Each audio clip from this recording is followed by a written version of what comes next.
नमस्कार दोस्तों, online YouTube channel पर आपका स्वागत है। दोस्तों, हम लोग आज चर्चा करेंगे राजस्थान के रीति रिवाज व परंपराएं।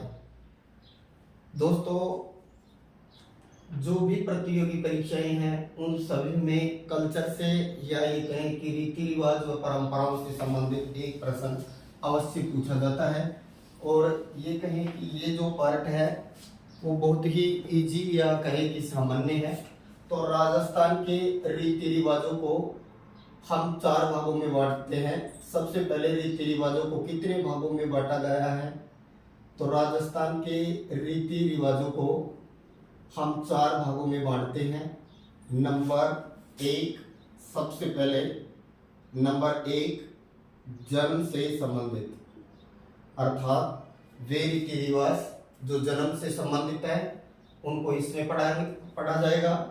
दूसरे, वो रीति रिवाज जो मृत्यु से संबंधित होते हैं, इनको इस पाठ में पढ़ेंगे। तीसरे, वो रीति रिवाज होते हैं जो विवाह से संबंधित होते हैं, तो तीसरे हो गए विवाह से संबंधित। और चौथा पार्ट बना सकते हैं हम, चौथे के अंतर्गत ले सकते हैं अन्य। अन्य के अंतर्गत है हम पढ़ सकते हैं जैसे सती प्रथा है, नाता प्रथा है, सादड़ी प्रथा है, बंधुआ मजदूर है, जौहर प्रथा है, इसके अलावा फिर कन्यावध है, समाधि प्रथा है, तो ये कहीं त्याग प्रथा है। अन्य रिवाज जैसे डावड़िया प्रथा है, इन सबको हम अन्य के अंतर्गत पढ़ते हैं। जबकि जो विवाह से संबंधित होते हैं जैसे सगाई है, बान बैठना है, निकासी है, बारात है, ये जो आते हैं ये विवाह से संबंधित रीति रिवाज होते हैं। और जो मृत्यु से संबंधित रीति रिवाज हैं, अर्थात जो मृतक के घर से और शमशान के बीच में जो संपन्न होते हैं रिवाज, उनको इसके अंतर्गत पढ़ा जाता है। और जो जन्म से संबंधित होते हैं उनको पढ़ते हैं हम यहाँ। तो सबसे पहले हम बात करते हैं जन्म से संबंधित रीति रिवाज पढ़ेंगे।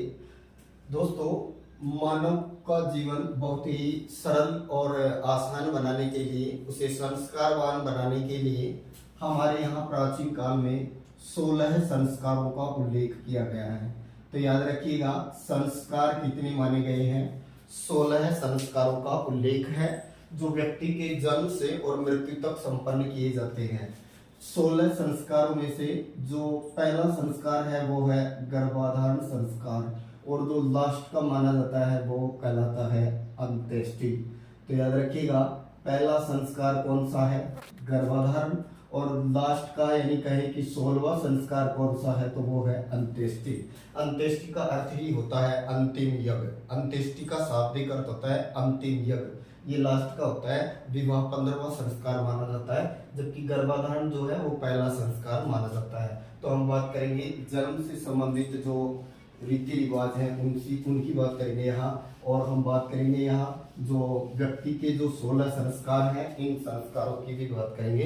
तो सबसे पहले हम लोग बात करते हैं पहला संस्कार, और इसको नाम दिया गया है गर्भाधारण संस्कार। गर्भाधारण संस्कार। और ये जो गर्भाधारण संस्कार है, इसको मेवाड़ वाला जो क्षेत्र है राजस्थान का, मेवाड़ वाले क्षेत्र के अंतर्गत है। इसको बधूरात कहा जाता है। बधूरात संस्कार बोल सकते हो।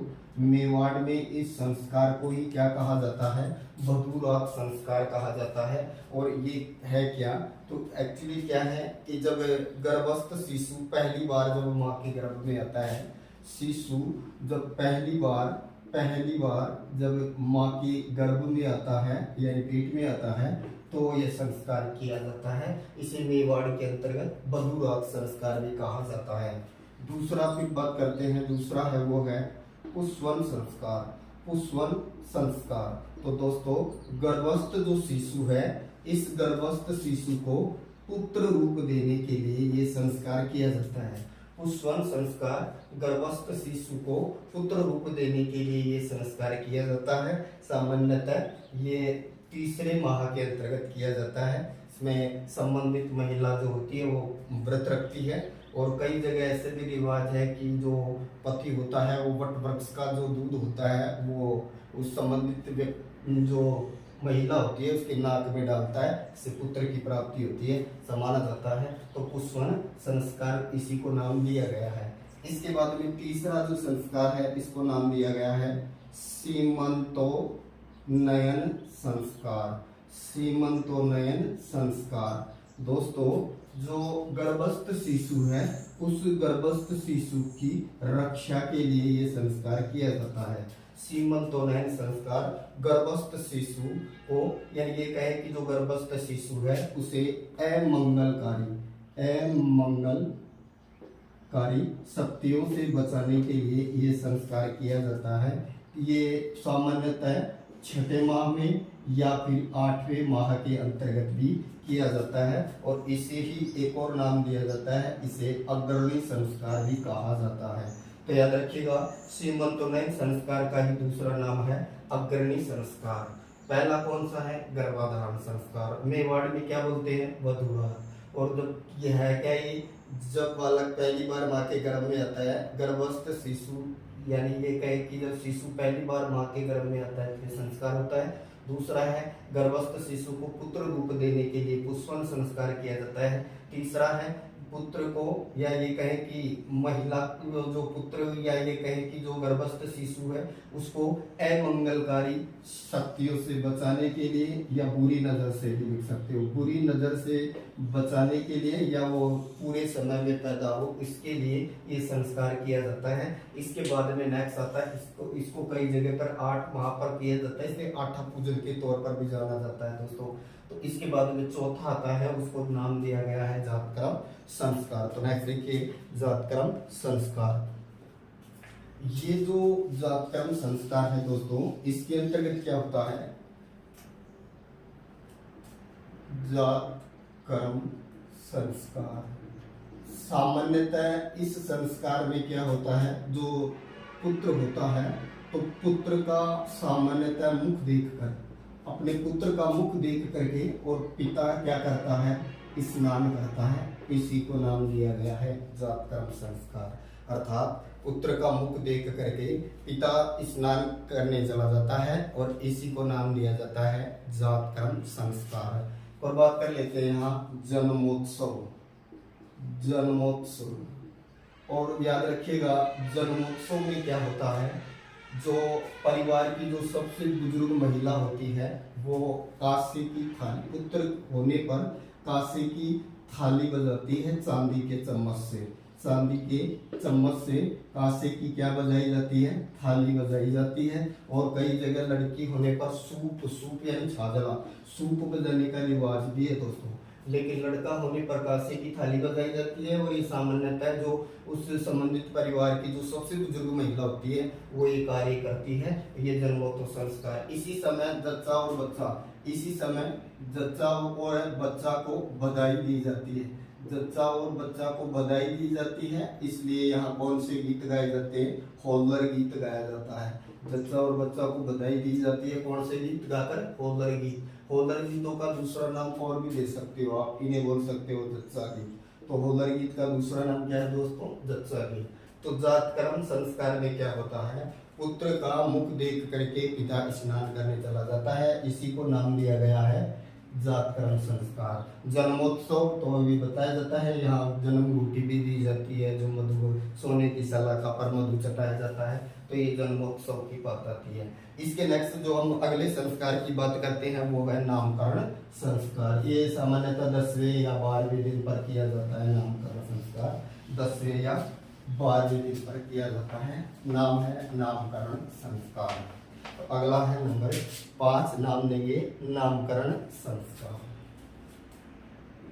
नंबर 5, नामकरण संस्कार।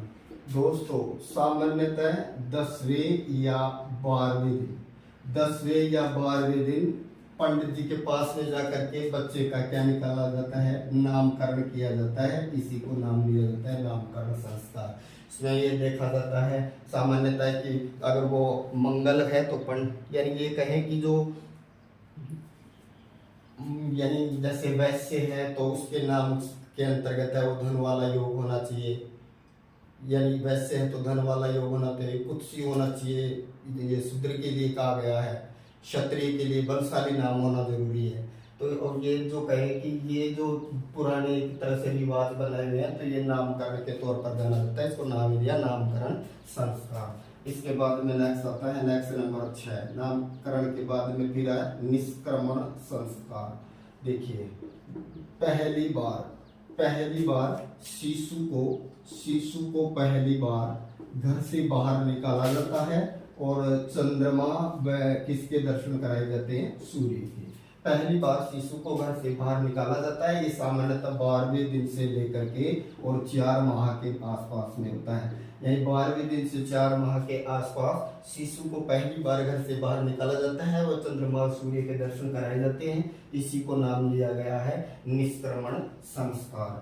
फिर नेक्स्ट बात कर लेते हैं हम नंबर 7, इसको नेक्स्ट वाले को नाम देते हैं हम अन्नप्राशन संस्कार। अन्नप्राशन संस्कार और अन्नप्राशन संस्कार को ही देशाटन भी कहा गया है। देशाटन भी कहा जाता है।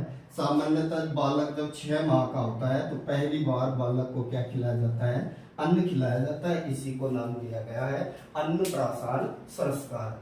देखिए नामकरण तो ये 10वें 12वें दिन के आसपास होता है नामकरण। निष्क्रमण ये 12वें दिन से 4 माह के आसपास होता है। पहली बार बच्चे को घर से बाहर निकालकर चंद्रमा सूर्य के दर्शन कराए जाते हैं, उसे निष्क्रमण संस्कार होता है। अन्नप्राशन संस्कार यानी बालक जब 6 माह का होता है तो पहली बार उसको अन्न खिलाया जाता है, इसे देशाटन संस्कार के तौर पर भी जाना जाता है।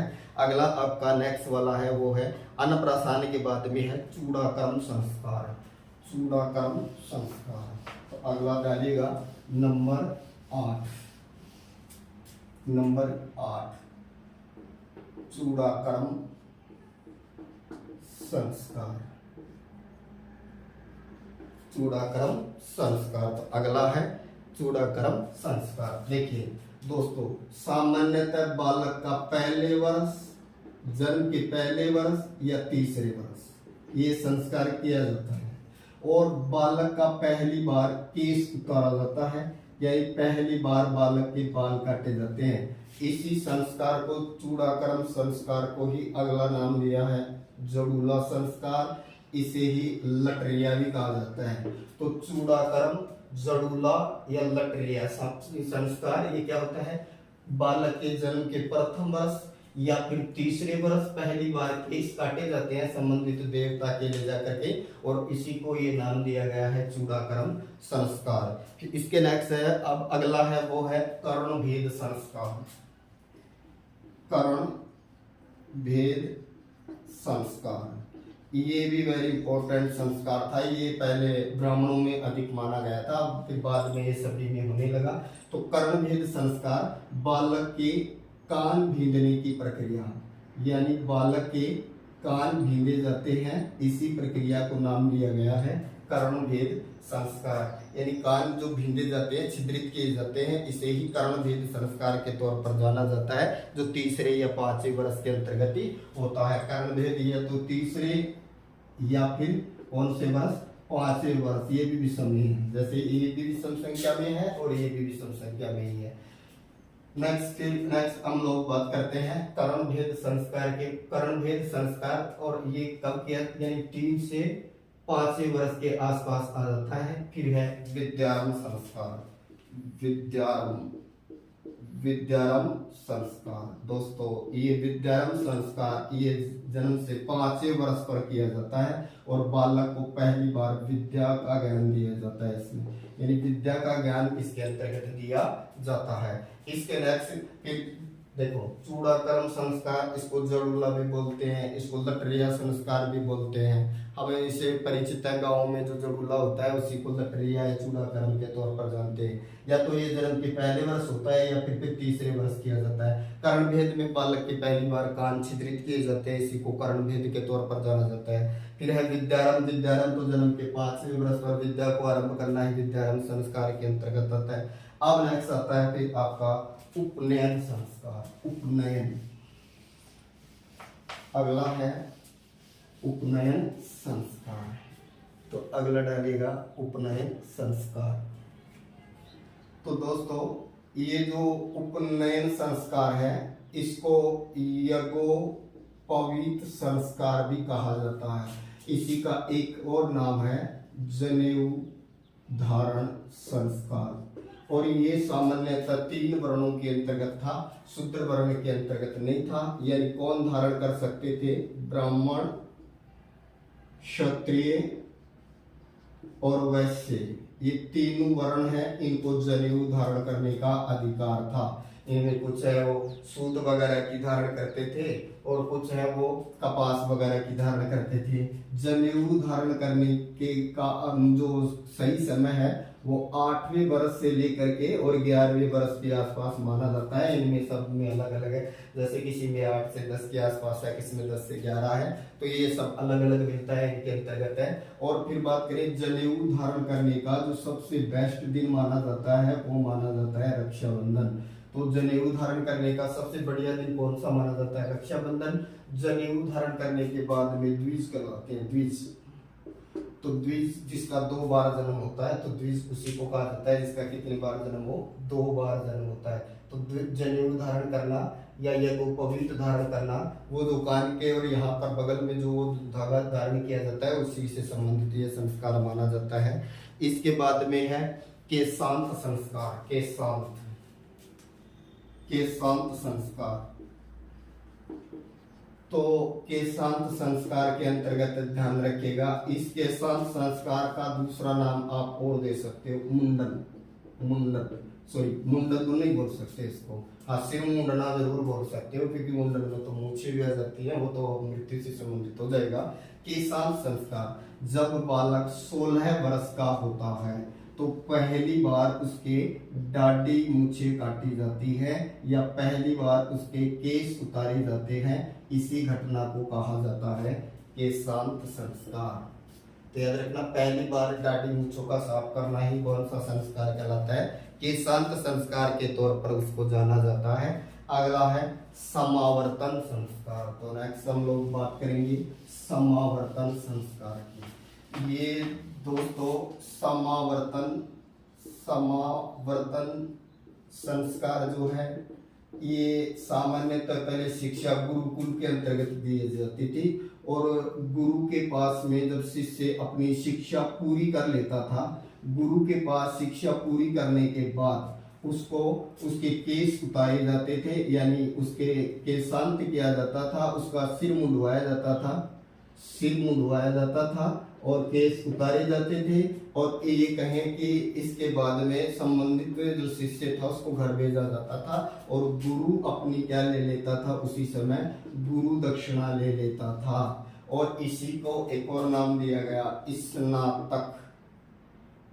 स्नातक संस्कार। तो ध्यान रखिए, कौन से संस्कार को? समावर्तन संस्कार का दूसरा नाम है स्नातक संस्कार। वैसे ये माना जाता है इस समावर्तन संस्कार से लेकर के और विवाह के बीच का जो समय है वो स्नातक कहलाता है।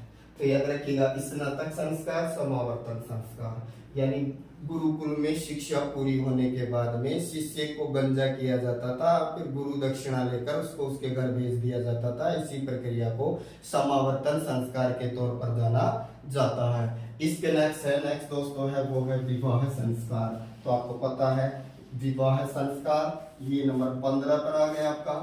15वां कौन सा हो गया? विवाह संस्कार। और विवाह संस्कार का दूसरा नाम क्या है आपको पता है? इसको नेक्स्ट और भी नाम दे सकते हैं, जैसे इसको हथलेवा संस्कार भी बोल सकते हैं। हथलेवा संस्कार भी इसे ही नाम दिया जाता है। और इस संस्कार के माध्यम से ये कहें कि ब्रह्मचर्य से और जो संबंधित व्यक्ति होता है वो कौन से आश्रम के अंतर्गत प्रवेश कर जाता है? तो याद रखिएगा, ये गृहस्थ आश्रम में प्रवेश किया जाता है। और विवाह के लिए कहा जाता है कि पितृ ऋण से मुक्त होने के लिए ये संस्कार किया जाता है। यानी विवाह संस्कार क्यों किया जाता है? तो ये माना जाता है पितृ ऋण से मुक्त होने के लिए संस्कार किया जाता है। और लास्ट है आपका नंबर 16, और इसको नाम दिया गया है अंत्येष्टि। और अंत्येष्टि या अंत्येष्टि का अर्थ होता है अंतिम यज्ञ। जब संबंधित व्यक्ति को शमशान में ले जाकर चिता पर लेटा दिया जाता है तब ये संस्कार संपन्न किया जाता है। और अंत्येष्टि का अर्थ ही क्या होता है? अंतिम यज्ञ। लापा लगाने की प्रक्रिया से पहले ये संस्कार किया जाता है। तो दोस्तों ये सभी थे, ये बोल सकते हैं जन्म से संबंधित संस्कार थे, और ये कह सकते हैं कि ये जन्म से संबंधित हैं। और जन्म से संबंधित जितने भी जो संस्कार हैं उनको हमने यहाँ चर्चा की है। अब हम मृत्यु से संबंधित बातें करेंगे। तो मृत्यु से संबंधित जो संस्कार हैं उनकी अब हम बात करते हैं यहाँ।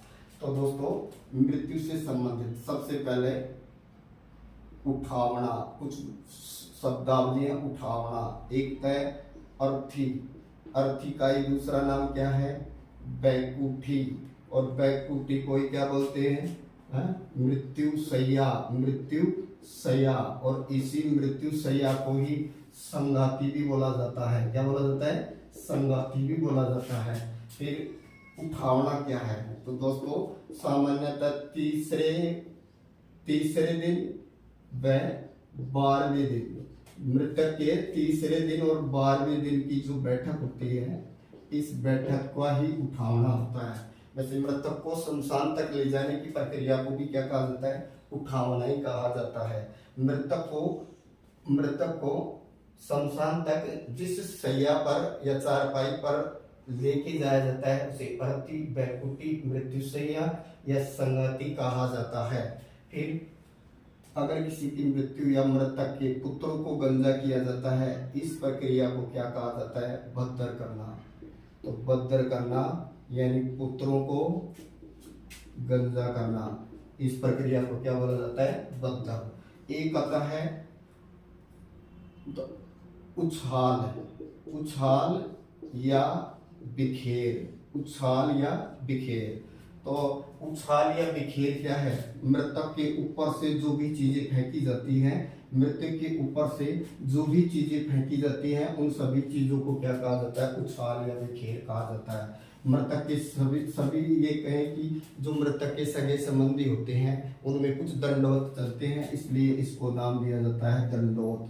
तो जो मृतक होता है उसके शमशान तक है, उसके सगे संबंधी हैं, वो उसको दंडवत प्रणाम करते हुए चलते हैं। इस प्रक्रिया को दंडवत कहा जाता है। मृतक के ऊपर से फेंकी जाने वाली चीजों को उछाल बिखेर के रूप में जाना जाता है। मृतक के पुत्रों को गंजा करना बद्र करना कहलाता है। और मृतक को शमशान घाट तक जहाँ ले जाया जाता है उसको अर्थी, बैकुटी, मृत्युशैया या संगति के नाम से जाना जाता है। इसके बाद में दोस्तों आदेटा, मृतक को शमशान से और उसके मृतक के घर के बीच रास्ते में रोका जाता है और जो अर्थी होती है उसका दिशा परिवर्तन किया जाता है। इस प्रक्रिया को क्या कहा जाता है?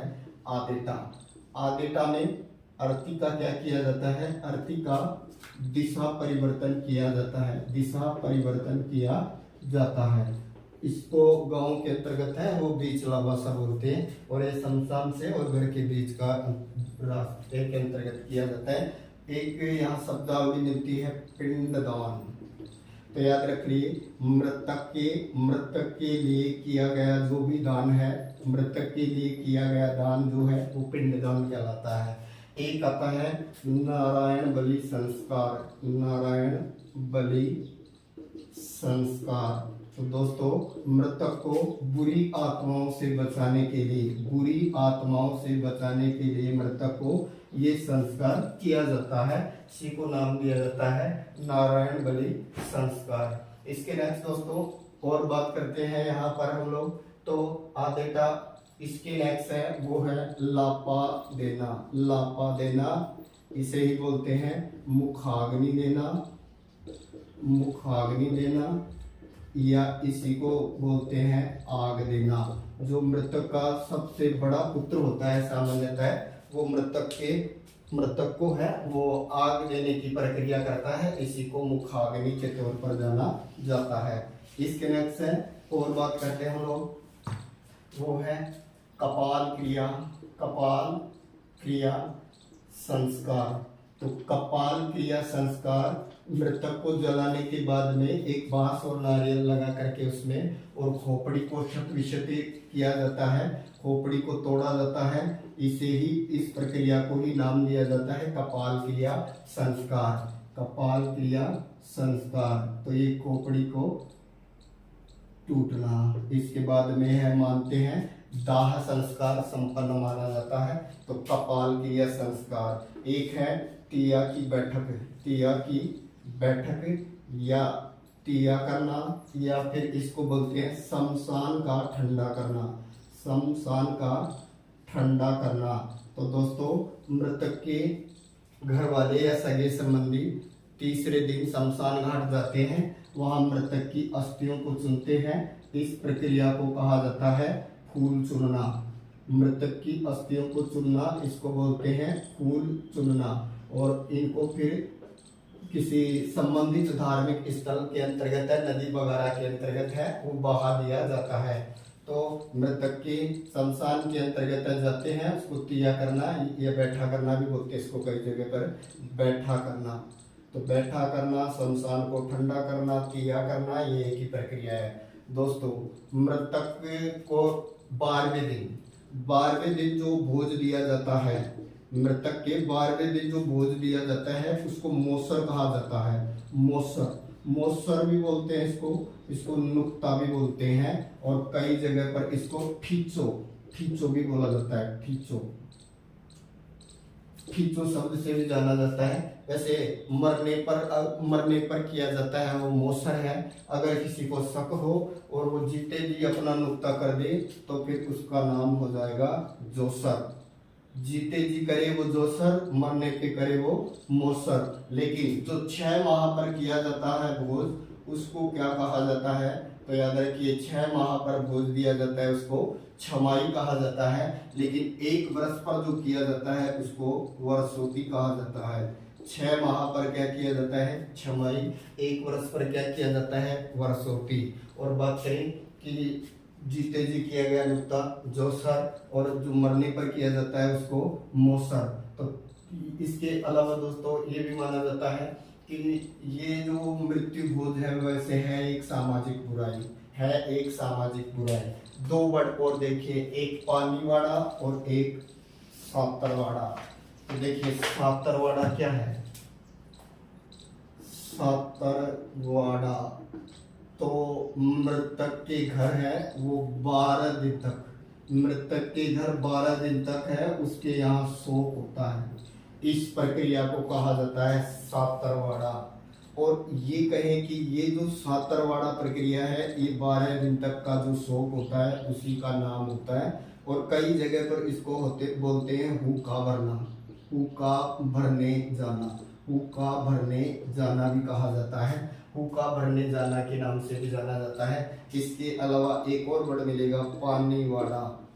जब मृतक के मरने के 90 दिन के या 10वें दिन के आसपास है, उन मृतक के सगे संबंधियों के साथ में एक संबंधित स्थल पर जाया जाता है, वहां सभी के साथ में स्नान किया जाता है। इस प्रक्रिया को कहा जाता है पानीवाड़ा। जबकि मृतक के घर वो जो शोकाकुल जो ये कहे कि नखेद वगैरह की जो रिवाज होता है उसको भी नाम दिया गया है सातरवाड़ा। तो ये सभी प्रथाएं हैं वो किससे संबंधित हैं? तो ये किससे संबंधित हैं दोस्तों? मृत्यु से संबंधित हैं। चैनल को लाइक करें, सब्सक्राइब करें। Thank you.